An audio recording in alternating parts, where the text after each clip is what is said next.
नमस्कार दोस्तों, स्वागत है आपका शार्प IQ एजुकेशन में।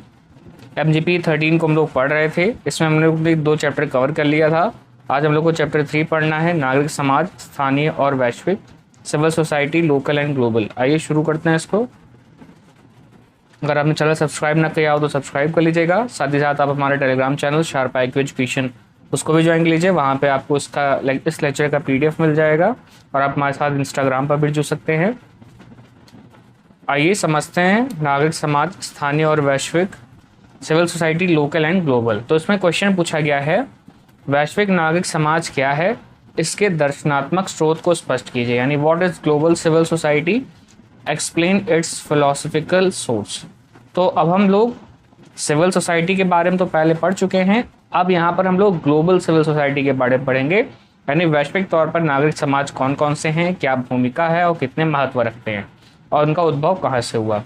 तो आइए समझते हैं इसमें कि माना जाता है कि वैश्विक नागरिक समाज का उदय 1980 के दशक में हुआ। किन के अनुसार वैश्विक नागरिक समाज का उदय सार्वजनिक मानसिकता वाले बुद्धिजीवी में सरोकारों की 7 धाराओं के मिलने से हुआ। यानी कि according to King, global civil society emerged from the convergence of 7 streams of concern among public minded intellectuals। यानी जो बुद्धिजीवी हैं, जैसे कि हम लोगों ने पहले ही लेक्चर में डिस्कस कर चुका था, बहुत सारे पत्रकार होते हैं और भी कई सारे जो सोसाइटी में लोग होते हैं जो काफ़ी दिमागदार होते हैं और देश में होने वाले हर गतिविधियों पे अपनी पक्ष रखते हैं, साथ ही साथ अलग अलग पदों पर भी होते हैं। तो इन सभी इंटेलेक्चुअल्स की बात यहाँ पे करा जा रहा है। यानी कि वैश्विक नागरिक समाज का उदय 7 स्ट्रीम्स ऑफ कंसर्न से कन्वर्जेंस से हुआ है। यानी कि ऐसी 7 स्ट्रीम्स ऑफ कंसर्न थी किनके बीच, पब्लिक माइंडेड इंटेलेक्चुअल्स के बीच, इनके कन्वर्जेंस से नागरिक समाज का उदय हुआ है। तो इसी में अभी हम लोग आगे समझेंगे इसके बारे में। नागरिक समाज की पुरानी भाषा के पुनरुज्जीवन को मध्य पूर्व यूरोप में सेना द्वारा कुचल दिया गया था। इसके बाद वैश्विक नागरिक समाज निम्नलिखित तत्वों से प्रभावित हुआ। यानी कि जो नागरिक समाज की जो पुरानी भाषा के पुनर्जीवन को, यानी कि दोबारा रूप से जीवन हो सके, इसको मध्य पूर्व यूरोप में सेना द्वारा कुचल दिया गया था। अब इसके बाद जो ग्लोबल सिविल सोसाइटी है, यह जो है निम्नलिखित तत्वों से प्रभावित होती है किसी न किसी तौर पर।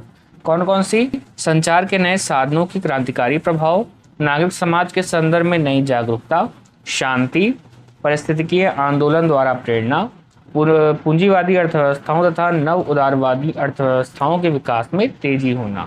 आगे एक नई वैश्विक राजनीतिक व्यवस्था का उदय, उपनिवेशिक राज्य के अधूरे वादों से मोहभंग होना तथा असभ्य युद्धों की शुरुआत। तो इन सभी तत्वों से जो नागरिक समाज है वह प्रभावित होता है। यानी कहीं ना कहीं ये सब कोई कारण होते हैं जिससे नागरिक समाज समय समय पर प्रभावित होता है और वह प्रतिक्रिया करता है। साथ ही साथ जो वैश्विक नागरिक समाज है, इसका संबंध निजी कार्रवाई से है, यानी कि यह निजी तौर पर कार्रवाई भी करता है। हम लोग जैसे जैसे आगे बढ़ते जाएंगे, आपको ग्लोबल सिविल सोसाइटी के बारे में और ज़्यादा क्लियरेंस होती जाएगी। समझते हैं इसमें आगे कि वैश्विक स्तर पर नागरिक समाज संगठनों का उभार कामगार संघों से लेकर धार्मिक संगठनों तक हुआ। ऐसे ही कुछ धार्मिक एवं कामगार संगठन हैं। तो जैसे हम लोगों ने पिछले लेक्चर में डिस्कस किया था कि कई सारे ऐसे धार्मिक संगठन भी हैं जो नागरिक समाज के अंतर्गत आते हैं। तो वैसे ही वैश्विक नागरिक समाज में भी ऐसे कई सारे संगठन हैं। ये कामगार संघ भी हैं और धार्मिक संगठन भी हैं। यह सब आपस में मिलकर वैश्विक नागरिक समाज का गठन करते हैं, जैसे कि international metal workers federation, international conference of trade unions, green peas, Catholic Relief services, transparency international 5। धार्मिक संगठन, यह सभी क्या है? धार्मिक संगठन भी हैं और साथ ही साथ इसमें कुछ कामगार संगठन भी हैं। तो इस प्रकार से ये विश्व के तौर पर नागरिक समाज गठित किए जाते हैं, या अलग अलग देश के अलग अलग हिस्सों पर जो भी दिक्कतें होती हैं, जो भी नागरिक समाज में दिक्कतें होती हैं, उन पर वह ये नज़र रखती हैं, साथ ही साथ यह निजी कार्रवाई भी करती हैं। वर्तमान में 2 सबसे अधिक प्रसिद्ध वैश्विक नागरिक सामाजिक संगठन हैं, जैसे डॉक्टर्स विदाउट बॉर्डर्स तथा बारूद सुरंगों के प्रतिबंधन के लिए अंतर्राष्ट्रीय अभियान, यानी international campaign to ban land mines. इन दोनों को ही नोबेल पुरस्कार से सम्मानित किया जा चुका है। जानते हैं आप वर्ल्ड वॉर सेकेंड के दौरान कितनी सारी लैंड माइंस बिछाई गई थी तो ये बहुत ज़्यादा खतरनाक होती हैं, चूँकि लैंड माइन्स बिछाने वाला जहाँ पे लैंड माइन्स बिछाता है वो खुद ही भूल जाता है कि कहाँ पे लैंड माइन्स बिछी है, और उस लैंड माइन्स पे किसी का भी पैर अगर रखा जाए तो वह उसी पे उसके दौरान उसकी हत्या हो जाती है। तो अभी भी ऐसी सेकेंड वर्ल्ड वॉर की कई ऐसे क्षेत्र हैं जहाँ पर लैंड माइन बिछी हैं और वहाँ पर लोगों का जाना प्रतिबंधित है। तो इसी प्रकार से यह अभियान चलाया गया, और ये 2 वैश्विक नागरिक संगठन हैं जिनको नोबेल पुरस्कार से सम्मानित भी किया जा चुका है। तो इस प्रकार से आप वैश्विक तौर पर नागरिक समाज के इम्पोर्टेंस को आपने देखा, साथ ही साथ आपने इन 2 नागरिक समाज संगठनों के बारे में जाना है। आगे समझते हैं। वैश्विक नागरिक समाज संगठन की कोई निश्चित परिभाषा नहीं दी जा सकती। इसके अंतर्गत सामाजिक आंदोलन, धार्मिक समूह, श्रमिक समूह, सभी प्रकार की समितियां एवं संघ आते हैं। वैश्विक नागरिक समाज कई संगठनों से मिलकर बनता है, जिनमें सबसे अधिक महत्वपूर्ण है एनजीओ यानी गैर सरकारी संगठन। तो इसकी कोई हम पार्टिकुलर डेफिनेशन नहीं दे सकते, कोई परिभाषा नहीं दे सकते कि ये खाली होता है बस और इसमें कुछ नहीं होता है, बस यही इसकी सीमित रेखा है, इसी के अंदर यह कार्य करता है। तो ऐसा कोई हम सीमा रेखा नहीं तय कर सकते और इसको हम परिभाषा नहीं दे सकता। इसके अंतर्गत सामाजिक आंदोलन भी शामिल होते हैं, धार्मिक समूह भी शामिल होते हैं, साथ ही साथ जो कामगार समूह होते हैं, कामगार यानी श्रमिक समूह भी होते हैं, और साथ ही साथ कई सारी समितियां और संघ भी इसके अंतर्गत आते हैं।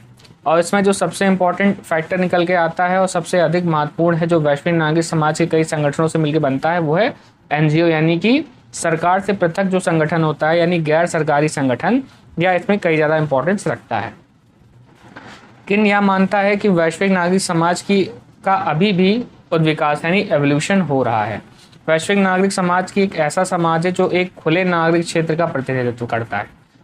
खुले नागरिक क्षेत्र यानी कि किसी भी सीमा रेखा से प्रतिबंधित ना हो, सभी के लिए समानता रखी जाए। खुले नागरिक क्षेत्र का प्रतिनिधित्व करना इसे कहते हैं। वैश्विक नागरिक समाज का महत्व इसके लोकतांत्रिक बनने की क्षमता पर निर्भर करता है। वर्तमान में वैश्विक नागरिक समाज के भिन्न भिन्न अर्थ ग्रहण कर लिया है।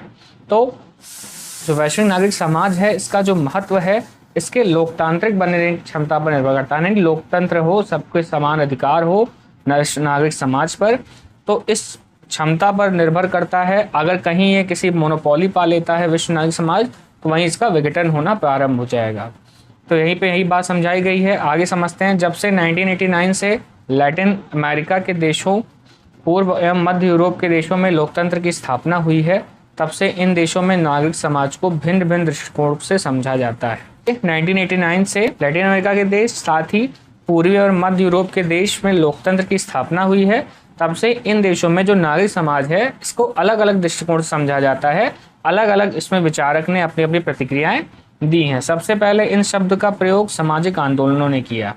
तो जो सामाजिक आंदोलन हुए उसने सबसे पहले इस शब्द का प्रयोग किया। किसका?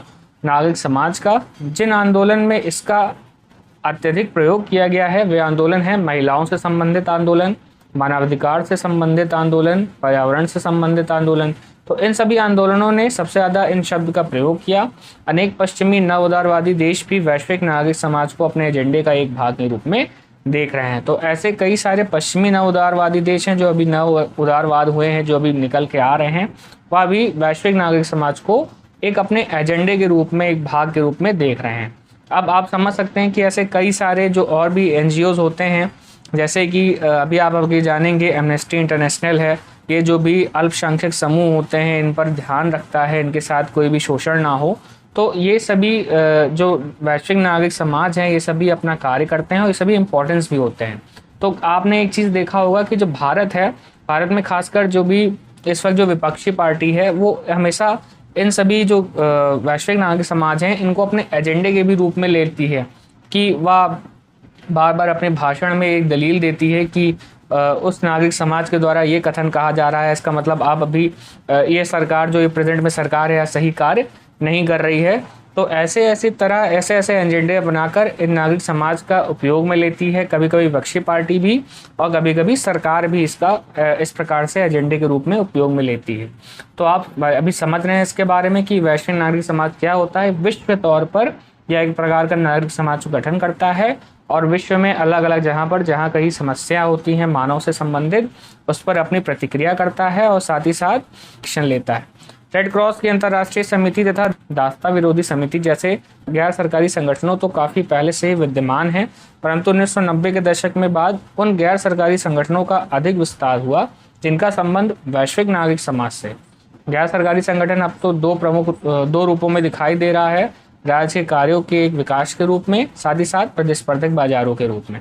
तो रेड क्रॉस और दासता विरोधी समिति ये दोनों गैर सरकारी संगठन तो काफ़ी पहले से ही चलते चले आ रहे हैं, लेकिन 1990 के बाद से वही गैर सरकारी संगठन अधिक ज़्यादा विस्तार किए जो वैश्विक तौर पर, इनका संबंध वैश्विक तौर से नागरिक समाज से है। और जो गैर सरकारी संगठन यानी एनजीओ को अब दो रूप में दिखाई दे रहा है। कुछ ऐसे एनजीओ होते हैं जो राज्य के कार्यों का एक विकास के रूप में रखते हैं, साथ ही साथ एक ऐसे भी होते हैं प्रतिस्पर्धी बाजारों के रूप में भी देखे जाते हैं। ऐसे अब दो प्रकार के एनजीओ दिखाई दे रहे हैं।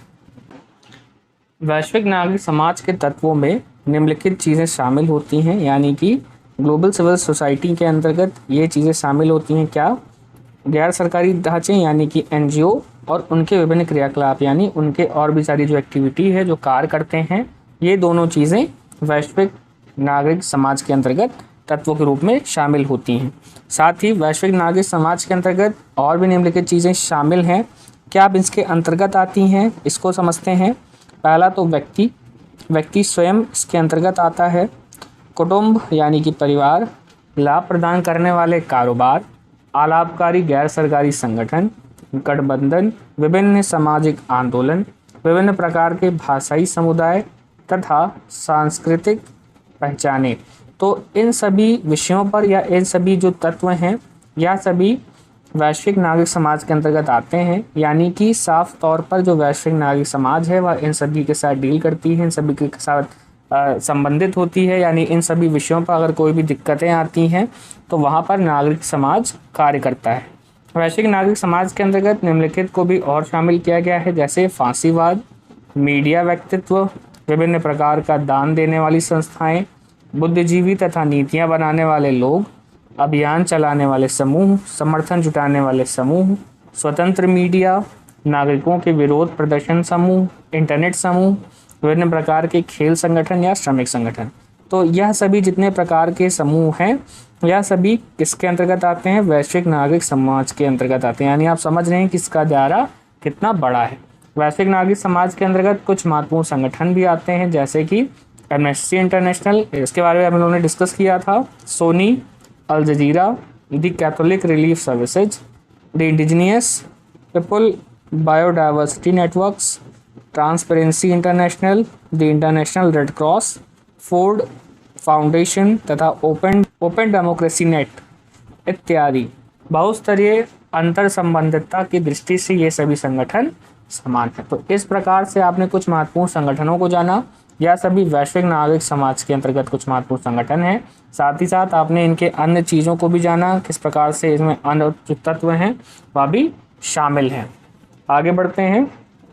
सन 1992 में ब्राज़ील के शहर रियो डी जेनेरियो में संयुक्त राष्ट्र संघ यानी यूनाइटेड नेशन की पर्यावरण और विकास सम्मेलन आयोजित किया गया था।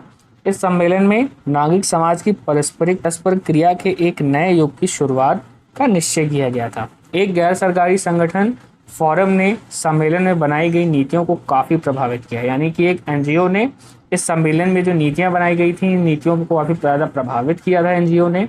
इसलिए आप एनजीओ का जो इम्पोर्टेंस है आप यहाँ पर साफ तौर पर देख सकते हैं। रियो सम्मेलन के बाद समांतर सम्मेलन नागरिक समाज संगठनों के लिए एक मानक संचालन प्रक्रिया बन गए। इस समांतर सम्मेलनों में निम्नलिखित मुद्दों पर ध्यान दिया जा रहा है, जैसे कौन कौन से? मानवाधिकार, जनसंख्या, सामाजिक विकास तथा महिलाओं की स्थिति में सुधार करना। तो यह सभी जो मुद्दे हैं इन पर ध्यान दिया जा रहा है समांतर सम्मेलनों में।